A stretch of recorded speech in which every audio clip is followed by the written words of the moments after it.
Hi everybody, this is Tim Schafer from Double Fine Productions, makers of Brutal Legend. We're going to be showing you a little bit more of the game today, like that other commentary video I did, but this one's not going to suck because I have backup today. We have our lead designer, Eric Robson. Hey, folks. Hello.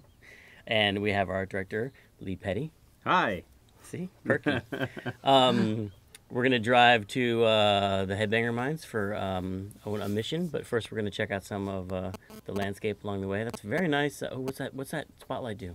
Eric. Oh, that looks like it's pointing out the location of your next mission, Tim. Oh, thank you for explaining that. Now, Well, I don't know why who's does driving Juice this stand right out? now, but they seem to be a little lost. I think they're looking for their car. I think they're just admiring the beauty of the art. Yeah. There's a little bit of Mount Rockmore up there in the corner. Oh, this is showing how in Brutal Legend you can play guitar solos to do interesting things like summon your car out of thin air.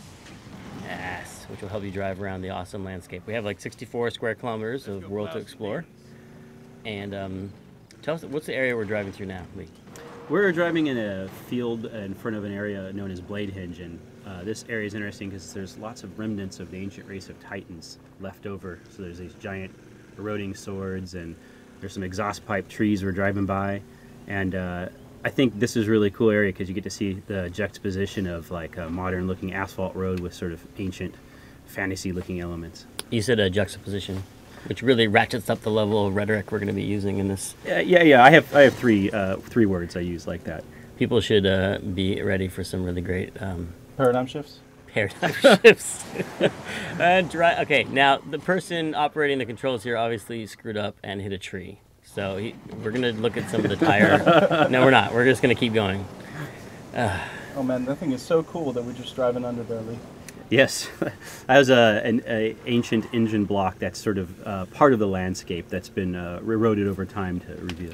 And the idea is that there are different layers of civilization that have been here. There's an ancient race of Titans that made things like the giant highway. There are also modern people here, like these people who built this campfire and made that graffiti. I like to think that actually Lars himself painted that little signature to his name, because Lars Halford is the leader of the human resistance, who hasn't really been that successful in getting that many people to join his army. It's really just him and his sister. So it's either him or his sister that painted that. Well, the best places to hang out are always under bridges. If there's only something that Eddie could do to help Lars build an army. Oh, what a great segue into... There's Lars Halford himself. He is a mission contact. You can talk to mission contacts like Lars. Oh, here, let's listen to this cutscene. So this is it. The crushing pit. Hundreds of our strongest young men, toiling their lives away, like their fathers and grandfathers before them. Given no tools. Forced to break solid rock with nothing but their own thick skulls. Well, come on, let's bust them out of there. Where's the gate? There is no gate. What? They have nowhere to go. No idea how to function outside the pit. Society has no use for them, so they stay underground. I wish I could help them, but I mean, what do you do with a bunch of kids who don't know how to do anything but bang their heads all day long? You start a revolution, Lars. I'm not going to mention the bug I saw in that cutscene, out of respect for Lee. It came back. Here you can pick whether to start Right the revolution now. now or later. It's time to sound the battle cry. Have you been looking at my sword? There's a dirty part coming up here.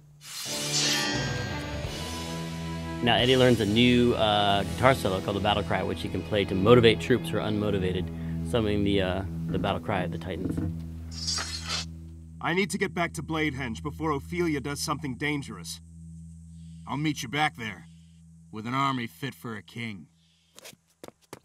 So this is where Eddie has to go into these mines and rescue all the headbangers that have been kidnapped by General Linewhite. General Linewhite's the leader of the hair metal militia who's been helping the demons oppress the rest of humanity. And there's some of his miners are working here. This area is one of the first times the player really gets to see kind of what the strata of the brutal earth looks like. You can see that down in the, throughout the walls there's all sorts of auto parts and other hot rod elements that are just sort of embedded like fossils there.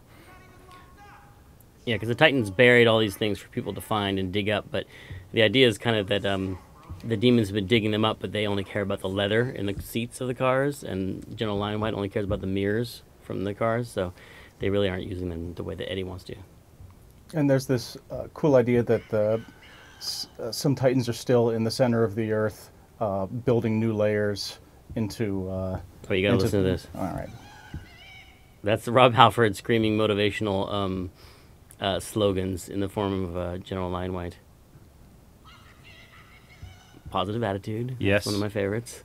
Says that a lot in The Office. Yeah, exactly. In that voice. That's who plays General Linewhite is Rob Halford. It's one of the two characters he plays in the game.